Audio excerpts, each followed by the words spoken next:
अब हम बात करेंगे आपकी खूबसूरत स्किन के हवाले से।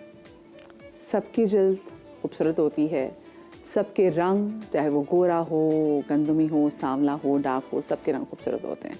लेकिन एक चीज़ लोगों को बहुत ज़्यादा बॉदर करती है और लोगों का कॉन्फिडेंस लेवल भी काफ़ी शैटर करने लग जाती है जब आपके चेहरे पे एक पिंपल, मतलब सोचें you are having a good day, आपकी कोई प्रेजेंटेशन है, कोई शादी है और एकदम से आके पिंपल आपको यहाँ पे बोले अस्सलाम वालेकुम बाजी आई एम हियर, तो आपको कितना अजीब सा फील होता है ना कि भैया आपके साथ क्या हो गया।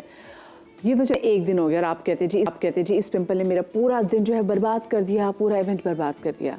लेकिन इमेजिन करें उन लोगों के हवाले से जिनके चेहरे पे एक्नी की प्रॉब्लम होती है। अब तो छोटे छोटे बच्चों को एक्नी की काफ़ी इशू होता है।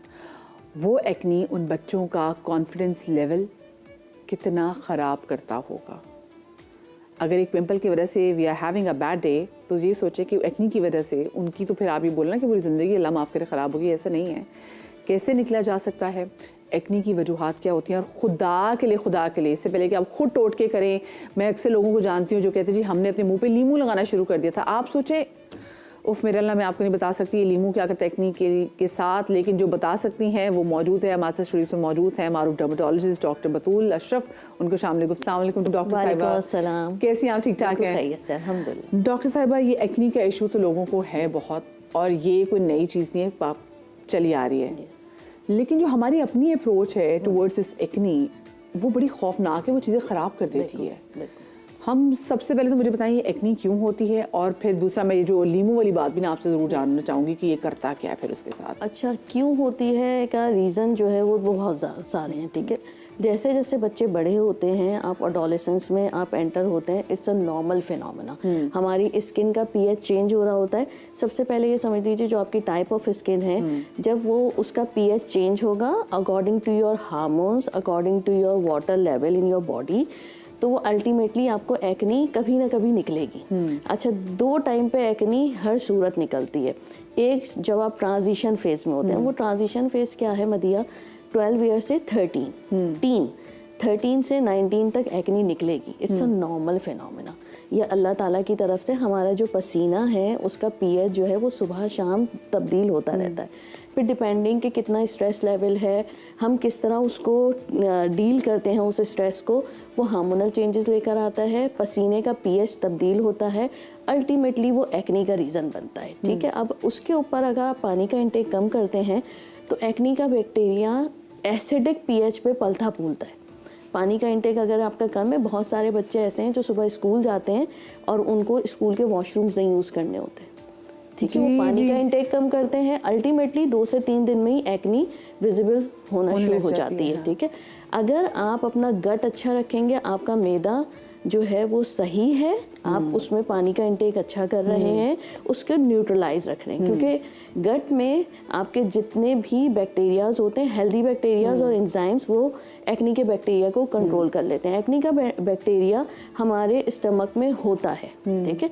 लोअर लेवल पे होगा, एक्नी नहीं करेगा। जहाँ से वो एक्सट्रीम लेवल पे पहुंचा, एक्नी हो जाएगी। समां मैंने देखा है कि बहुत सारे लोग जो कि एक्नी के शिकार भी होते हैं और इसकी शिकायत भी करते हैं, वो अपनी लाइफ में ग्लूटेन से भी कहीं ना कहीं एलर्जिक होते हैं। जिसको फाइंड आउट नहीं कर पाते हैं, बिल्कुल बिल्कुल ऐसा होता है। और ये मोस्टली टीन एज में ही आपको मोस्टली जो हमने स्टडी ग्रुप देखते हैं हम, वो 15 से 16 साल की एज पे होता है। और अगर आप ये देखें 15 से 16 साल की एज पे स्ट्रेस लेवल भी बहुत हाई होता है, ठीक है। बच्चों का हार्मोन जो है वो इंक्रीज हो रहा होता है, स्ट्रेस लेवल बढ़ रहा होता है, चाहे वो स्टडीज़ का हो, गेम्स का हो, एनीवे, ठीक है। और आजकल तो गैजेट्स ऐसे आ गए हैं जो गेम्स ऑनलाइन खेल रहे होते हैं, उसी में इतना स्ट्रेस है कि बच्चों को एक्नी होती है। एक ये हो गया। एक ट्रांजिशन पीरियड होता है 40s टू मेनोपॉज, वहाँ पे भी एक्नी निकलती है, ठीक है। अब उसमें क्या है कि एस्ट्रोजन लेवल कम हो रहा है और फिर स्ट्रेस भी है, आपको हॉट फ्लैशेस हो रहे हैं, सब कुछ, तो उसकी वजह से भी एक्नी होती है। सही। अब इलाज क्या है? इलाज ये है कि आप बॉडी को न्यूट्रलाइज रखें, सही। 13 में भी आपने न्यूट्रलाइज रखना है। आप डेली वॉक करिए, एक्सरसाइज करिए, पानी का इंटेक अच्छा रखिए, अपनी हाइट वेट के लिहाज से आप पानी पीजिए। सही। अच्छा, वो फिर कितना पानी बनता है डॉक्टर साहब अगर मैं हाइट और देखिए, एक नॉर्मल जो है वो 6 to 8 ग्लासेस ऑफ वाटर है, और अगर आपकी हाइट ज़्यादा है, आप डेली वॉक करते हैं, तो आप इसको इंक्रीज कर सकते हैं। और अगर गर्मियों का मौसम है, गर्मियों के मौसम में वो फल ज़्यादा होते हैं जिनमें पानी होता है ऑलरेडी, जूस वाले चीज़ें, तो वो अगर आप ले रहे हैं, खरबूजा ले रहे हैं, तरबूज ले रहे हैं, तो आप उसको रिड्यूस कर सकते हैं। 6 से 8 ग्लासेस काफ़ी हैं। अगर आप या खीरा आप डेली बेसिस पे खा रहे हैं तो एक एवरेज खीरे में जो है तकरीबन 1.5 ग्लास पानी होता है, तो वो उसको आप काउंट कर सकते हैं। और ये चीज़ें भी नेसेसरी होती हैं, सिर्फ पानी के साथ साथ आपको वो चीज़ें भी लेनी चाहिए, ख़ासतौर पर ये सब्जी और फल जो पानी वाले हों, ताकि आपके गट के बैक्टीरिया, हेल्दी बैक्टीरिया बढ़े। बच्चों के लिए सबसे इम्पॉर्टेंट है कि उनको केला खाने की आदत डालें केले मॉर्निंग में। ठीक है, आजकल हमारे यहाँ क्या मिथ बन गई है कि जितने सोशल मीडिया की चीज़ें हैं, हैंडल्स हैं, उस पर होता है बनाना वेट गेन कराता है। बनाना इज़ द बेस्ट प्रोबायोटिक, जो जैसे ही आपके स्टमक में जाएगा वो एक्ने की बैक्टीरिया को खा जाएगा। It's a best probiotic. अच्छा, ये तो हमें पता नहीं था। मैं लोगों को भी बता दूं कि जी कि यूके की ऑडियंस हमारे साथ मौजूद थी, लेकिन लोगों ने ज्वाइन किया। हम एक्नी के हवाले से बात कर रहे हैं और बनाना के हवाले से बता रहे हैं कि वो ये बैक्टीरिया खा जाता है जो कि एक्नी पैदा करता है। एक्नी हो, जो भी हो, इवन वायरसेस, फंगस, बैक्टीरिया, वो हर वो बैक्टीरिया जो आपको नुकसान पहुंचाएगा, banana act as a probiotic. Probiotic क्या होते हैं? वो हेल्दी बैक्टीरिया जो हमारे जिस्म में मौजूद हैं और जैसे ही हमने वो ग़िज़ा खाई जो उसको एक्टिवेट करेंगे, बनाना उसको एक्टिवेट करता है। ओह, ये तो मुझे पता नहीं था। They act as a probiotics. तो आपको एंटीबायोटिक्स खाने की नीड नहीं होती है। हाँ। बनाना के अलावा आपका ओट्स हैं। हाँ। हर वो चीज़ जो आप मॉर्निंग में लेते हैं, हेल्दी फूड, हर हेल्दी फूड। हमारे यहाँ नॉर्मल कॉन्सेप्ट क्या है कि हम एप्पल खाते हैं और दूध पी के निकल जाते हैं। अच्छा देखिए, कुछ तो माशाल्लाह से है ना, जिन लोगों को एक्नी होगी, कुछ माशाल्लाह से पसंद ही नहीं करते कि उनको, वो कहते हैं हम अपनी स्किन के बारे में बड़े पॉजिटिव हैं, water should not touch our skin, मुंह में नहीं धोते लोग बेसिकली ना। ये भी सर्दियों में तो लिटरली लोगों को तकलीफ हो रही होती है। सर्दियों में मैं खुद मना करती हूँ कि आप फेस वॉश नहीं यूज़ कीजिए अगर आपका कोई ऐसा काम नहीं है। लेकिन अगर मैं बाहर गार्डन में या किसी भी ग्राउंड में जाकर वॉक कर रही हूँ, एक्सरसाइज कर रही हूँ, तो देखिए आपको फेस वॉश करना चाहिए। देखिए, अगर आप फेस वॉश नहीं भी यूज कर रहे हैं, सोप नहीं भी यूज कर रहे हैं, आप पानी से वॉश करें। जितना आप पानी से वॉश करेंगे तो जो भी आपका ऑयल निकला हुआ है वो आपके पानी से वॉश हो जाएगा। सही। अच्छा, ये बात हम क्लियर कर दें कि डॉक्टर साहब ने ये नहीं कहा कि आप चेहरा ना धोएं, उन्होंने कहा पानी से वॉश करना है। और देखिए, सर्दियों में भी हमें नीड होती है कि हम पानी से 5 से 6 मरतबा जो है सिर्फ वॉश करें। उससे ओपन पोर्स नहीं होते, क्योंकि एक वैसे हमारी स्किन हाइड्रेट नहीं होती, पानी तो हम ज़्यादा पीते नहीं। डॉक्टर साहिबा, ये मुझे बताइए, मैंने पिछले दिनों देख लिया 3-4 कुछ लोगों को, उन्होंने कहा जी मैं एक्नी में, तो उन्होंने कहा एक्नी ना मसाम बेसिक खुले होते हैं, तो इसको बंद करने के लिए मुंह पे ना वो लगाना है लीमू। अच्छा, और वो लीमू ने तो धमाका कर दिया स्किन पे। आप कभी भी देखें, लीमू जो है एक्ट एज एन एस्ट्रिंजेंट। अगर आप डायरेक्टली उसको स्किन पे लगाएंगे, लीमू is a very tricky vegetable. वो आपकी डिफरेंट टाइप्स ऑफ स्किन है, कभी भी डायरेक्टली आप नहीं अप्लाई कर सकते। इन एनी केस आप ड्रॉप जो है वो पानी में डालकर एज ए टोनर बना सकते हैं, स्प्रे कर सकते हैं। वो भी आपको टाइप ऑफ स्किन पता हो। ड्राई एंड सेंसिटिव स्किन वाले तो कभी भी नहीं लगा सकते, और डायरेक्टली तो बिल्कुल नहीं अप्लाई करना चाहिए। अब अगर आपको सूट करता है, अगर बहुत ऑयली स्किन है, देखिए मुझे नहीं सूट करता, मेरी बहुत ऑयली स्किन है, ठीक है। एक आपके जेनेटिक मेकअप पे भी डिपेंड करता है कि आपको लीमू सूट करेगा या नहीं करेगा। बहुत सारे लोग ऐसे हैं, जैसे आपने ग्लूटेन एलर्जी की बात करी थी, आप लीमू पानी पीते हैं, उनको ग्लूटेन एक्टिवेट हो जाता है। तो बहुत सारी चीज़ें ऐसी हैं जो कि आपके जेनेटिक मेकअप पे भी डिपेंड करती है, ठीक है।